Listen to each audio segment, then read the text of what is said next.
Hey guys, so today we're here in Dallas, Texas at the American Airlines headquarters, and we're going to go check out the IOC, the Integrated Operations Center. We're going to go see how American Airlines, the largest airline in the world, manages and operates, and kind of the magic behind how it all happens and how it all works. It's going to be pretty awesome. We're bringing you along for it.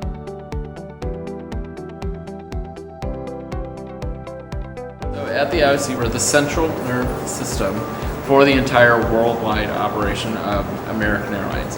We operate about 3,000 flights a day, and it's all done right here in this building. So there are 17 different departments in this building, the Yes. IOC. They all work together, they all collaborate with each other to basically make the airline work. Yeah. An airline is, like I said before, an airline is the most complex logistics operation in the world.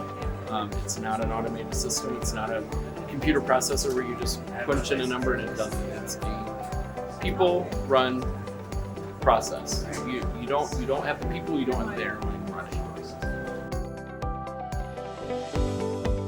We're getting into where I work. This is flight attendant crew scheduling, where it looks like it's pretty busy today because every phone is lit up and ringing. And we have 14,000 pilots. We have 29,000 flight attendants. So we are all their go-to.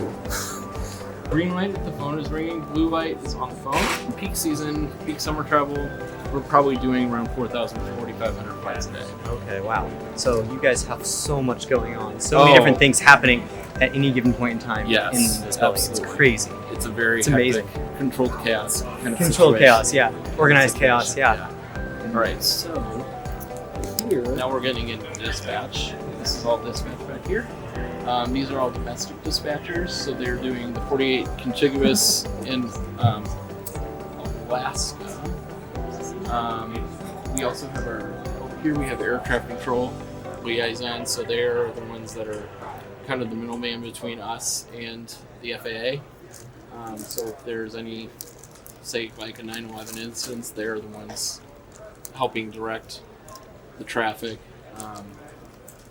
Each desk has a zone, so there will be like a East Coast, West Coast, Midwest, DFW, all that kind of thing going on. And then on this side, this is going to get into more of our international dispatching. In Caribbean, we'll do like Latin America, Caribbean.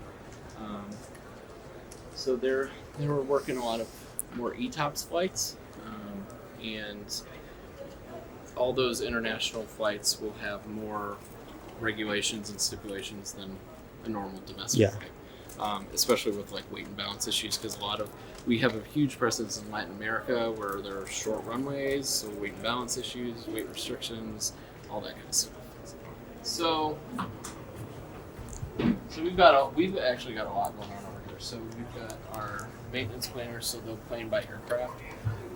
So they are the ones, like if an aircraft is being taken out of service for a broken APU, these people are the ones that are sending all the mechanics and maintenance technicians all the instructions and manuals and everything on how to do it. They're also helping the logistics to replace the parts. So with maintenance line planning, we have aircraft on ground, and they will look through our inventory parts for aircraft, and if we don't have it, then they can set up the logistics to get that part to wherever the aircraft is that needs it. So then we're moving over here. This is all flight planning support. They write our flight routes. So like the dispatcher won't actually write. They can, but they won't write the complete route. So we have flight planning support that writes the route, sends them to dispatch. They'll look at like the winds and like landing minimums and all of these different things and set up the route. They usually, for one flight, they'll usually send about probably 10 different routes. The ones that are taking our customer loads, our cargo, anything that's weight and balance related on the aircraft, and they are putting it all together and then sending that information over to the dispatcher to put in the flight plan. Anytime that captain may have an issue with, say, a fuel load, the dispatcher will come back over the loads and say, okay, we have this issue with this flight. We need to see what we can do to make it all accommodating. Also, if there's something like a full recrew, like we talked about earlier, the crew coordinators will send that to crew tracking, and they will build the trip and send it to scheduling.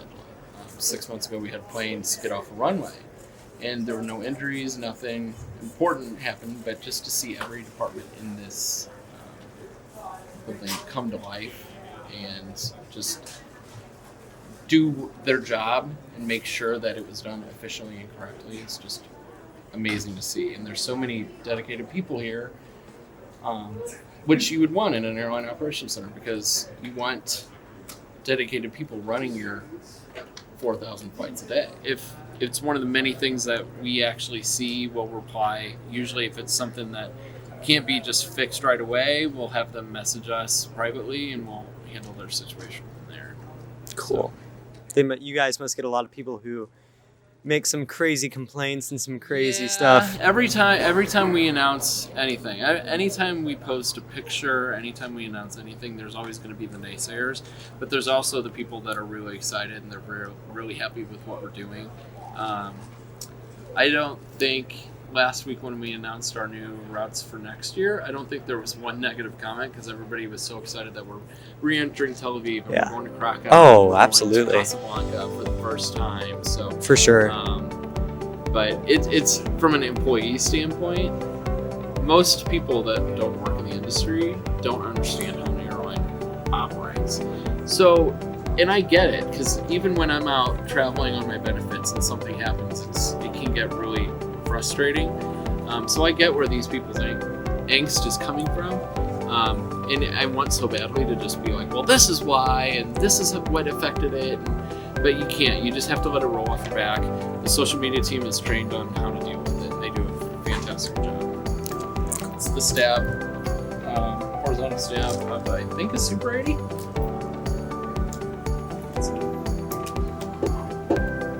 That's cool. That is Isn't that cool? so cool.